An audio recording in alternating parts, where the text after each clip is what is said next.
Today, I'm going to reveal a secret that might surprise you. If you want to speak English fluently, you need to stop using dictionary as your main tool for learning words. Yes, you heard that right. Dictionary is not your best friend, especially when your goal is fluency. Curious to know why? Let's jump in. All right, I know you might be thinking, but isn't the dictionary the best way to learn new words? Surely it is. But it's great to learn definitions. But here's the catch. If you're only focusing on memorizing words from the dictionary, then you are not learning how to use the word in your real life conversations. So you need to learn how to use them in various contexts. So I hope you got the first problem. Dictionaries give you the meaning of a word, but they don't teach you how native speakers use it in everyday conversation. Let me give you an example. So you open the dictionary and you learn the word exquisite. You see the meaning of this word is very beautiful. Sounds great, right? But have you ever thought how many people are using exquisite in normal casual talk?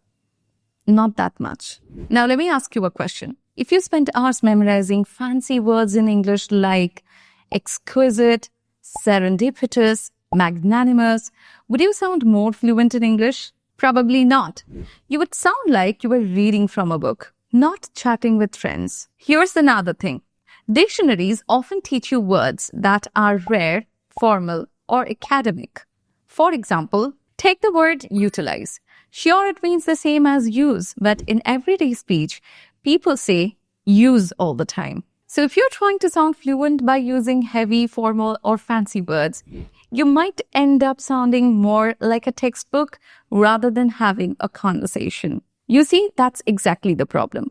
Words in the dictionary might good look on paper, but they don't match how people speak in the real world. You might memorize hundreds of words, but you won't know how to use them naturally. Another big issue is context.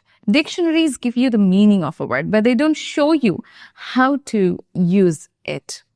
For example, you learn the word enervate from the dictionary, and it means to drain energy or vitality.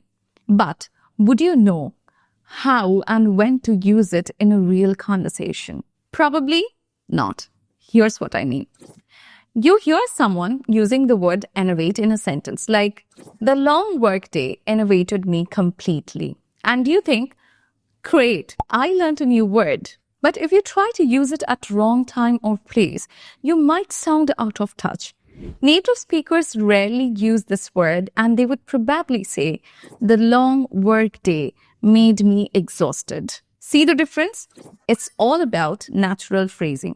If you're only using a dictionary to pick out words, then you won't learn how to fit them into the flow of a conversation. Let's say you are learning a word brilliant and you know it means intelligent or outstanding. But in everyday English, you might hear people saying, that's brilliant, when talking about something exciting or amazing, not just when talking about someone's intelligence. So, if the dictionary isn't the answer, then what is? Here's my secret for speaking English fluently.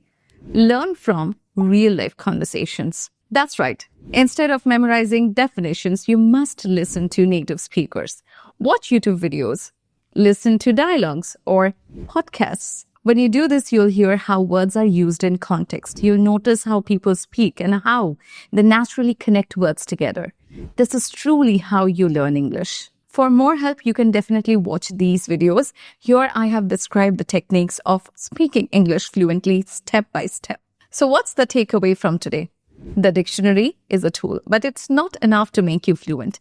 If you really want to sound like a native speaker, then watch real-life conversations and learn words in context. Don't just memorize a list of vocabulary. Instead, focus on how the language is used in the wild. That's where the magic happens. And thanks for watching. If you found this video helpful, then don't forget to give it a like, share it with your friends, and if you're new to my channel, then subscribe it for more such amazing English learning content. Until then, stay connected, and I'll see you in my next video.